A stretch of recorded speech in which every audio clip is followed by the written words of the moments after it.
제목은 기독교의 황금률입니다.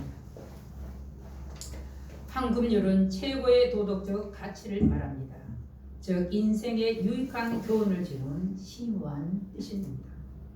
그런데 기독교에서의 황금률은 남에게 대접을 받고 싶은 대로 먼저 남을 대접하라는 것입니다. 이것이 세상에서 가장 아름다운 모습이기 때문입니다. 역으로 다시 말하자면 내가 싫어하는 일은 남도 싫어하니 하지 말라는 것입니다. 그렇다면 남을 대접하는 일이 무엇이겠는가? 성경은 내 이웃을 내 몸같이 사랑하라 하였습니다. 예수께서 오늘 본문을 통해서 31절 남에게 대접을 받고자 하는 대로 너희도 남을 대접하라. 이 말씀은 성도들의 실제적인 행동과 생활에 있어서 가장 중요한 교훈임을 의미하고 있습니다.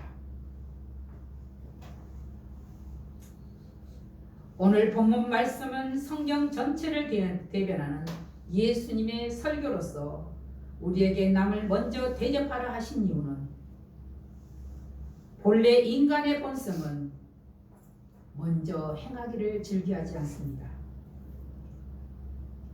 행동하는 수고 없이 열매를 얻기를 원하는 것이 인간의 본성이기 때문에 그렇습니다.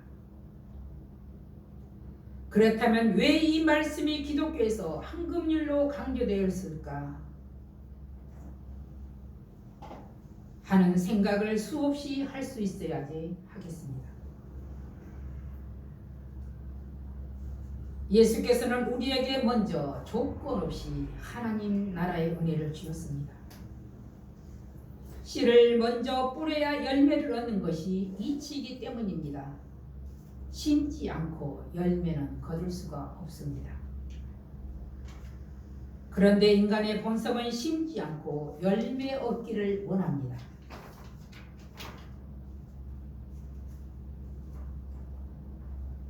예수께서는 우리에게 먼저 하나님께서 우리를 사랑하신 것처럼 너희도 이웃을 사랑하라 그랬습니다. 먼저 이웃을 사랑하라.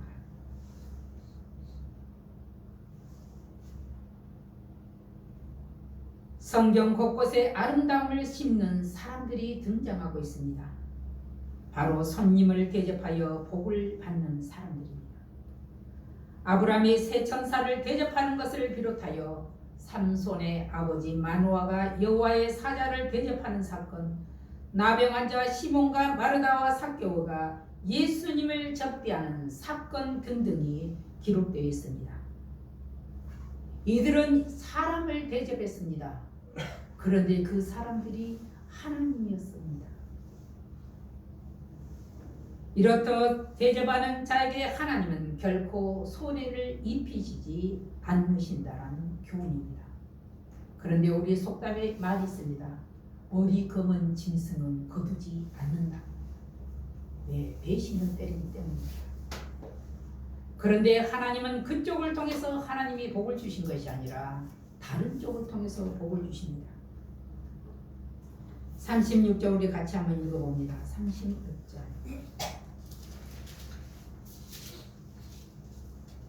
너희 아버지의 자비로우심같이 너희도 자비로운 자가 되라. 세상의 사람들은 위대한 성인을 모범으로 하여 따라갑니다. 그러나 그리스도의 사람은 하나님을 모범으로 따라갑니다. 바로 예수 그리스도의 하신 행적을 따라 살아갑니다. 만약 하나님을 믿는 사람들이 세상 사람들처럼 똑같은 차원으로 살아간다면 아마 그리스도인이란 말을 쓰지 않았을 것입니다. 예수께서 베푸신 사랑은 세상적인 차원보다 훨씬 차원이 높습니다. 본질적으로 다르기 때문입니다.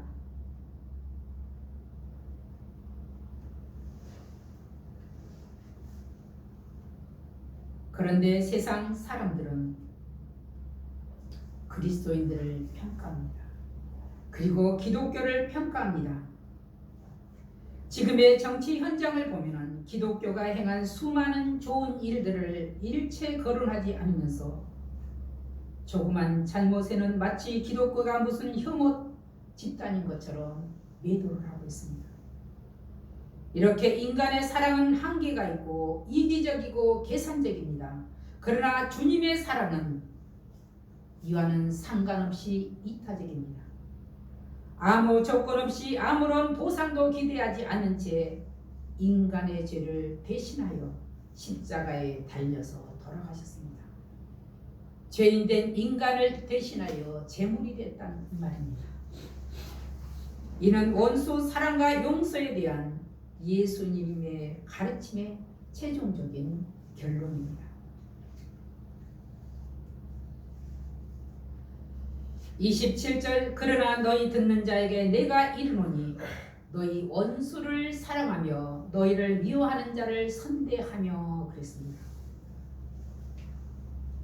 기독교가 되돌려 받기를 기도하면서 주는 사랑이었다면 세상에 아무 영향도 미치지 못했을 것입니다. 먼저 씨를 뿌려야 열매를 맺는 것과 같이 한 가지로 아름다운 열매를 얻으려면 먼저 아름다운 나무를 심어야 하고 아름다운 씨를 심어야 합니다. 생명의 열매를 맺기 위해서는 반드시 생명나무의 나무를 심어야 하고 씨를 심어야 합니다. 믿음의 선진들이 그렇게 했습니다. 그러기에 우리가 오늘 여기에 예수 그리스도를 믿는 그리스도인이 되었다는 사실입니다. 예수님은 자신의 설교에서 말씀하시기를 구약의 율법과 비교하여 율법의 완성으로서 특히 사랑을 강조하여 교훈하셨습니다. 그에 따라 누가 역시 삶의 올바른 자세로서의 사랑과 자비를 교훈하였습니다. 예수 그리스도 인하여 핍박받는 제자들이 취해야 할 태도를 구체적으로 교훈하면서 오고 오는 모든 세대의 그리스도인들이 주님의 일을 할 때에 필연적으로 오는 핍박을 받게 될 것이라는 것입니다. 그때 그 핍박하는 자들을 미워하며 저주할 것이 아니라 오히려 사랑으로 선대하며 그들을 축복하며 그들을 위해 기도하는 사랑의 모습을 보이라는 것입니다. 이렇게 예수께서는 우리에게 당부하셨습니다. 그런데 우리가 이것이 하기가 쉽느냐? 쉽지 않기 때문에 예수께서 당부하신 것입니다. 그렇게 말씀하신 예수께서 본문을 통해서 원수 사랑의 간단한 예를 두 가지로 제시를 했습니다. 복수하는 이를 삼갈 것과 뺏으려는 자에게 요구하는 것보다 더 많이 주라는 것입니다. 왜? 네가 해를 당하지 않기 위해서 그러는 것입니다. 29절 30절을 한번 같이 읽어봅니다. 29절 39절 너의 입밤을 치는 자에게 젖밤도 돌려대며 내 겉옷을 빼앗는 자에게 속옷도 거절하지 말라. 내게 구하는 자에게 주며 내 것을 가져가는 자에게 다시 달라 하지 말며.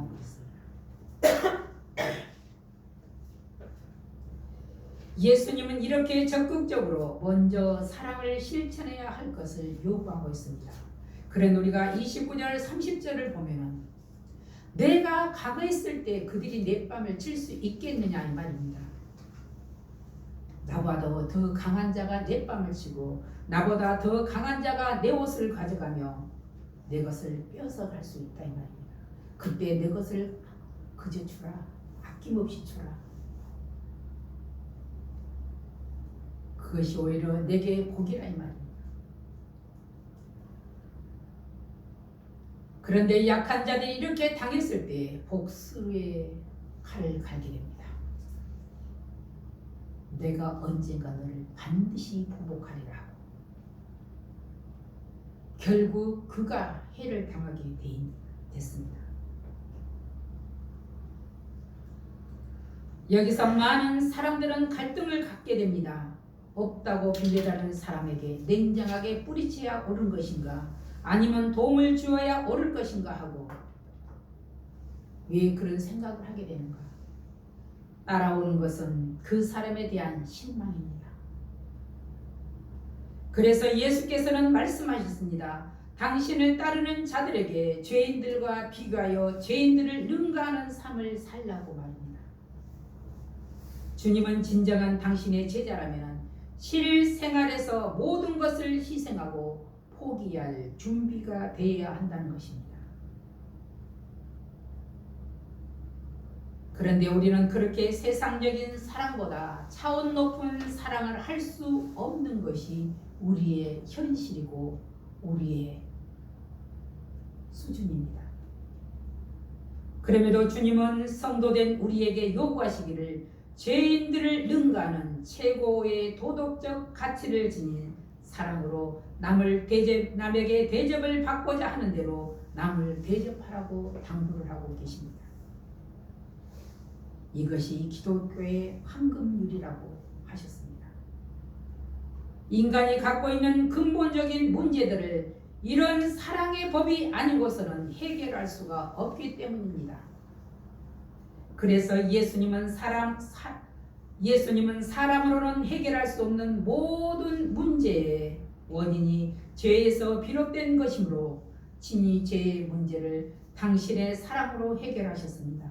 그것은 곧 십자가의 고난과 죽음입니다. 그러므로 우리는 예수 그리스도의 사랑을 힘입어 원수와 복수의 문제를 해결하는 방법으로 남에게 대접을 받고자 하는 대로 남을 대접하는 것입니다.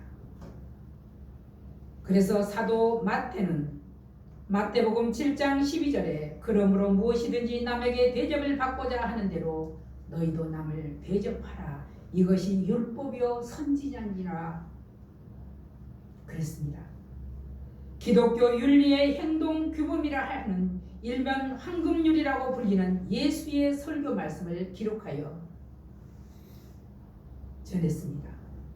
다른 사도들도 이 마태복음을 중심으로 하여 복음서를 기록하였습니다. 우리들이 흔히 쓰는 말로 내가 하기 싫은 일은 남도 하기 싫으니 내 일은 내가 스스로 하라고 말을 합니다.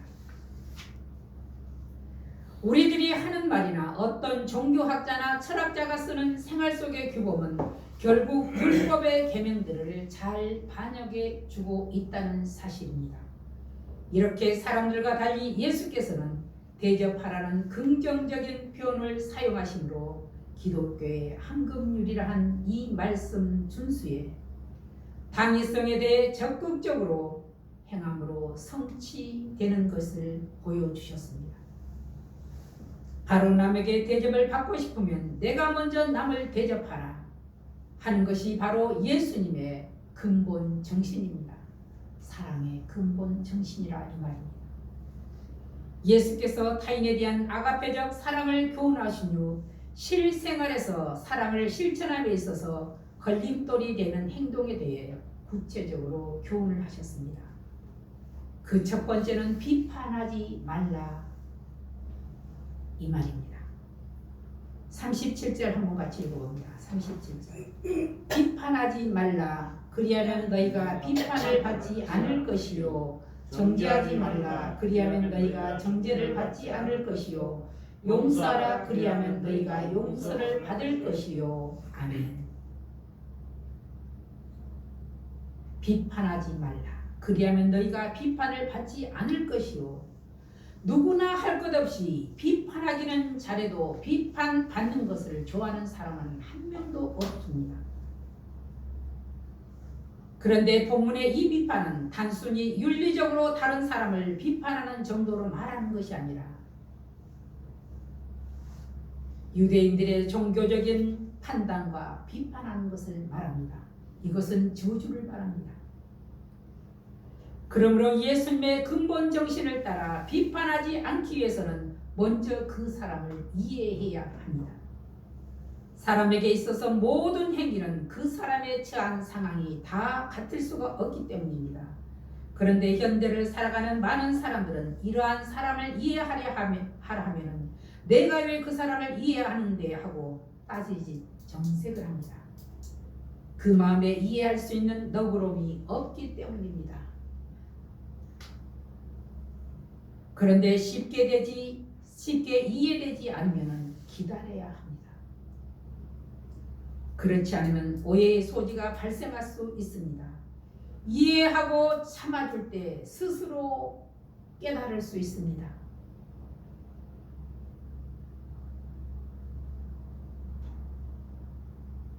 까딱하여 잘못한 오해로 말미암아 돌이킬 수 없는 결과를 가져올 때도 있습니다. 전에는 TV 프로그램에 내 아이가 달라졌어요 그랬는데 요즘은 금쪽 같은 내 새끼란 프로그램이 있습니다. 그 난폭한 아이들이 달라지는 것을 보게 됩니다. 그런데 그 달라지는 것이 그냥 달라지는 것이 아니라 바로 상대방으로 하여금 달라지는 것을 봅니다. 참아주고 인내하고 그 눈높이에 맞추어서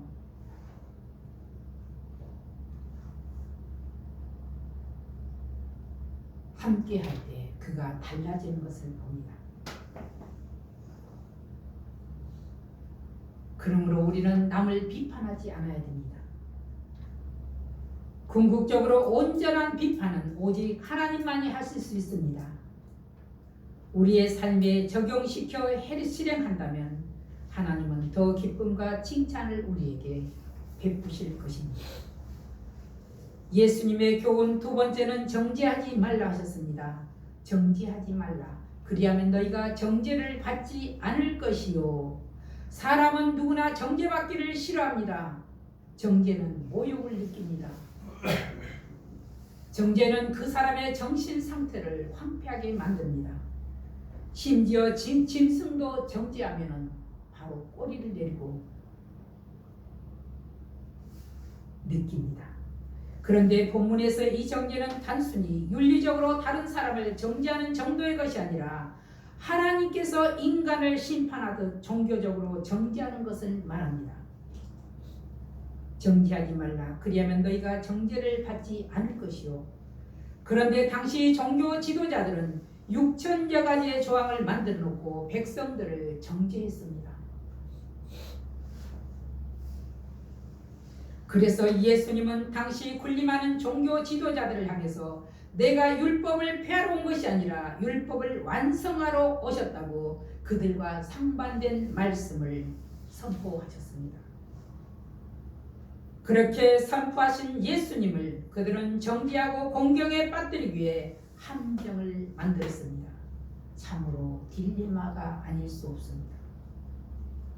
이러한 자들을 향하여 예수님은 너희 중에 죄 없는 자가 돌로 치라. 죄 없는 자가 누구입니까? 죄 없는 자는 없습니다. 로마서 3장 17절에는 의인은 없나니 하나도 없다. 그러므로 정죄하실 분은 오직 하나님뿐이십니다. 그런데 정죄하실 수 있는 자격을 갖추신 예수님은 도리어 나도 너를 정죄하지 아니하노니 가서 다시는 죄를 범하지 말라 하시고 새로운 삶을 살도록 권면하셨습니다. 그런데 같은 죄 있는 사람들은 자기보다 신분이 낮은 사람들을 판단하고 정죄했습니다. 그러한 자들에게 예수님은 반복적으로 말씀하셨습니다. 마태복음 23장 27절은 화 있을진저 외식하는 서기관들과 바리새인들이여 회칠한 무덤 같으니 겉으로는 아름답게 보이나 그 안에는 죽은 사람의 뼈와 모든 더러운 것이 가득하도다 그랬습니다. 예수님의 말씀대로 무덤 안에는 시체가 썩어져 있습니다. 거기에는 아무리 회칠한들 그 속에 있는 것들이 어디 가겠냐는 말입니다. 그러하듯 율법 학자들의 겉은 잘 꾸며져 있습니다. 그런데 속은 썩어져 있습니다. 정죄할 능력도 자격도 없는 그들이 사람들을 정죄합니다. 6천여 가지나 조항을 만들어 놓고 거기에 걸려 넘어가지 않을 사람들이 과연 누가 있겠는가 이 말입니다. 오직 정죄하실 수 있는 자격은 예수님뿐이십니다. 자격이 있는 예수님조차도 정죄하시 아니하시고 용서하고 위로하고 감싸주시는데 감히 정죄할 자격이 없는 인간이 다른 사람들을 정죄할 수 없다는 말입니다.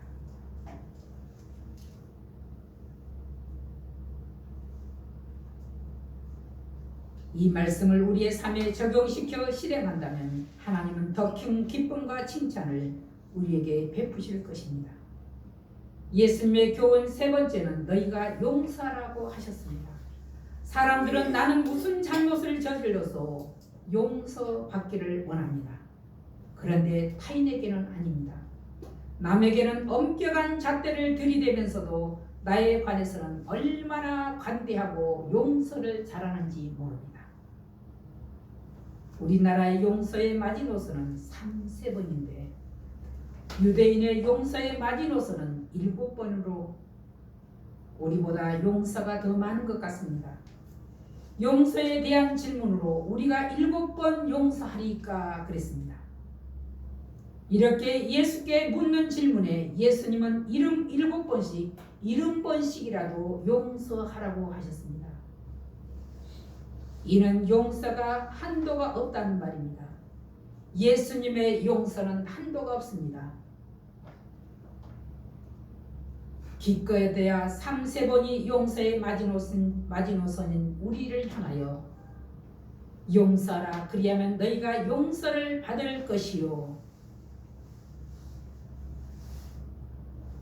우리에게 교훈을 하셨습니다. 사람과 사람 사이의 용서는 곧 하나님의 용서를 불러옵니다. 성경 여러 군데 찾아보지 않아도 주기도문을 보면 알게 됩니다. 매주 우리가 외우는 주님께서 우리에게 가르치는 기도.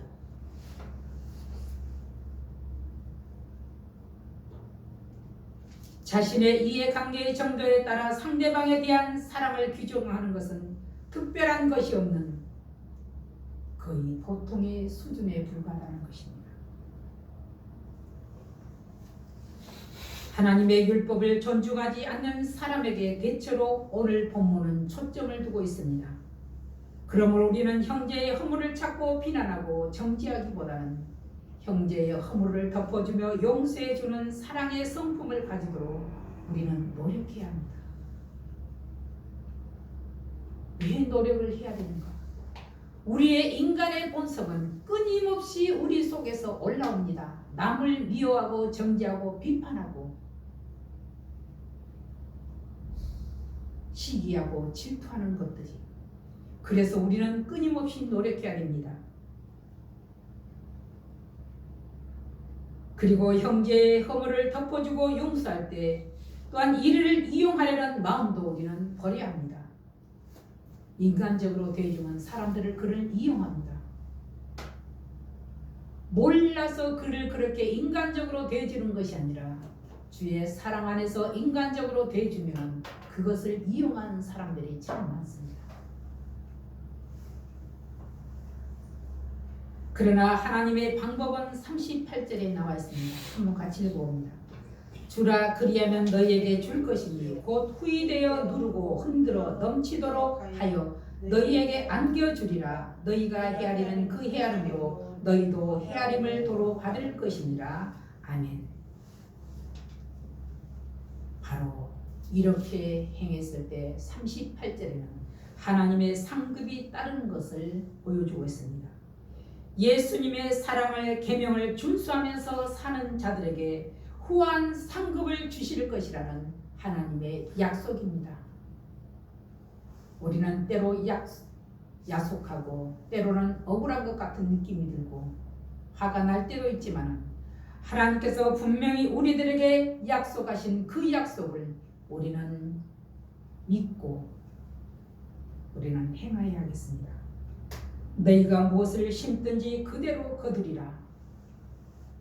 우리의 속담에 콩 심은 데 콩 나고 팥 심은 데 팥 난다. 바로 하늘의 법칙입니다. 너희가 무엇을 심든지 그대로 거두리라. 선을 심고 의를 심을 때 반드시 하나님께서는 우리에게 그에 상응한